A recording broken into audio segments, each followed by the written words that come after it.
Okay, WCA, here's the solutions video for this week. I gave you, I think, 5 puzzles to work at. The idea is to set all of these up by hand on a real chessboard. I like to tell my students as they're putting the pieces down to name the squares. You could even do it out loud.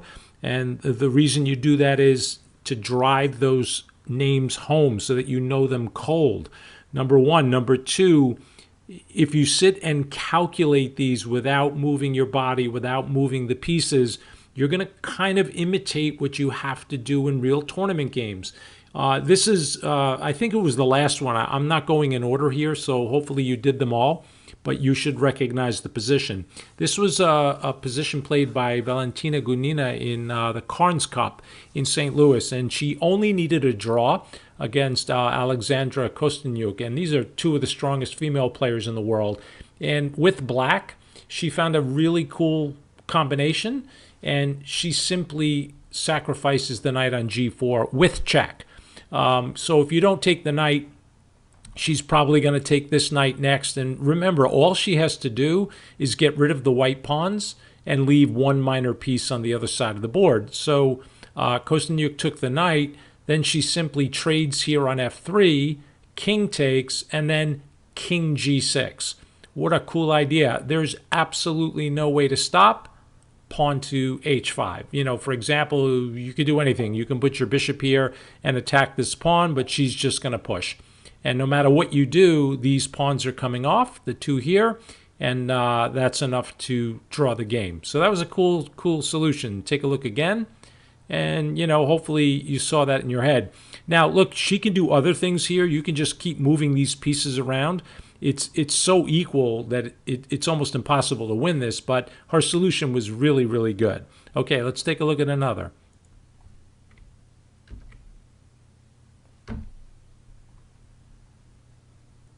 Okay, here was black to play.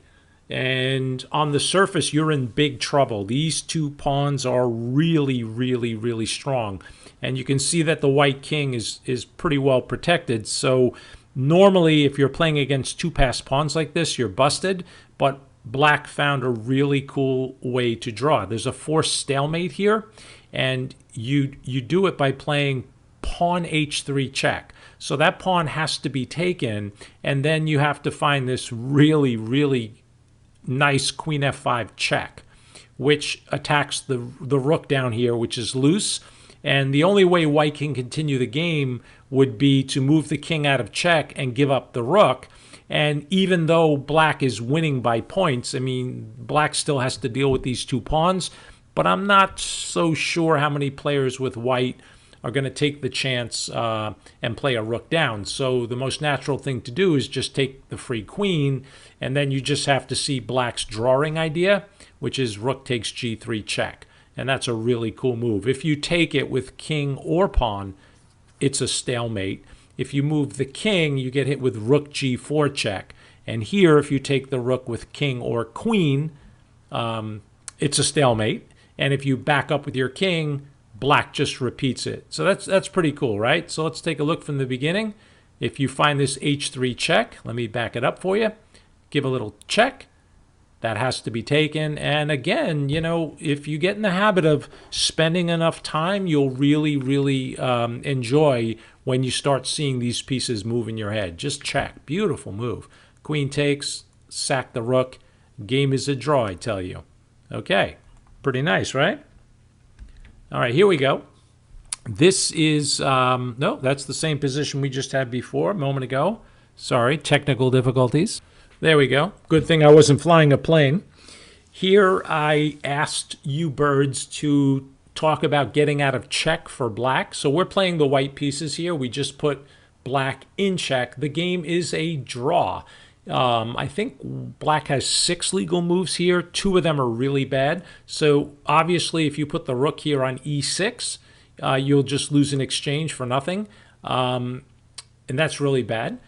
But there's another bad move here for black, and I asked you to find it. The move would be to play king f8, and you need to know why.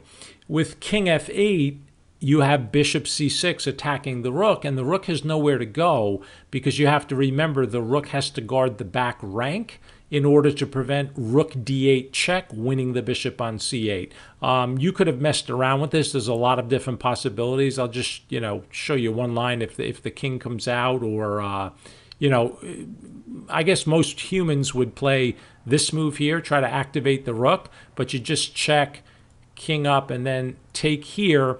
You have to be like a little careful not to let these pawns start rolling, but I mean, you're a whole piece up here, and with a little bit of care, you should have no trouble winning. Okay, let's look at another. This was really nice. Here, black set a major trap for white and is telling the rook here on d1, look, hey, free queen, take it, take it. But we all know you can't take that queen because you get mated down here on e1 by this rook. The key to solving this puzzle or position would be to cover the e1 square. If you could cover the e1 square, like if you could magically put a dark squared bishop on the board here, then you could just take the queen, right? And then if the rook came down the board, you just take the rook. So that's kind of like fantasy chess. But here, because of the art of calculation or the strength of calculation, you can actually make that happen. And you do it by getting this king to a square so that your rook can turn into that bishop I just talked about. And that's done by sacrificing the rook on g7. If the king takes it straight away, you have queen g3 check. If the queen blocks, you just take it, and you'll see that the rook is guarding the back rank. And of course, if the king moves out of check, you still take the queen because of the location of your queen here. However, life is not always so easy. If the king goes to f8, now what do? Same idea. You just sack the rook again, and this time the king has to take because he can't get out because of Big Mama here. And when he takes, you have queen g3, same variation, and you're going to win the queen on d5. There is one more, and after rook takes g7, what about king h8? When I first started to solve this myself, I thought, hey, we don't have rook g8. This doesn't work because if the king takes, we have what we want, right? But what if this rook takes? And I missed that the first time I was trying to calculate this, and then I solved it. So here again, can you take the queen? If you take the queen, you're going to get hit with rook g1 check, but you have this really nice in-between move, check. And that's a big problem because something has to block that diagonal. If it's the queen, you take it for free, and naturally, if it's the rook, you can afford to take the queen now because the rook is pinned. Okay, so that was a really, really nice solution. Okay, I think we have one more. Yep, here we go. This position was white to play, and white is winning a million different ways. White is up a queen. You can do a lot of things here to win, but the reason black didn't give up in this game, this was an internet game, I think, that was played, so it was a fast time control. Who knows how much time was on the clock, but it's still instructive because you should see why black is staying in the game. They're threatening checkmate. Knight f2 is mate. And I asked you to calculate from this position what happens if rook here to f6. And that is a huge, huge mistake because now the game is a draw. Can you figure out how? Well, you check. The rook has to take the knight, and then you just sacrifice your rook down here on g1. This is kind of sad because now white is up a rook, a pawn, and a queen, and it's black's turn. And unfortunately, my dear friends, that's a stalemate. All right, you guys are the best. I could tell that every one of you did this exercise, and you cannot wait to get back to class. All right, I'll see you, birds.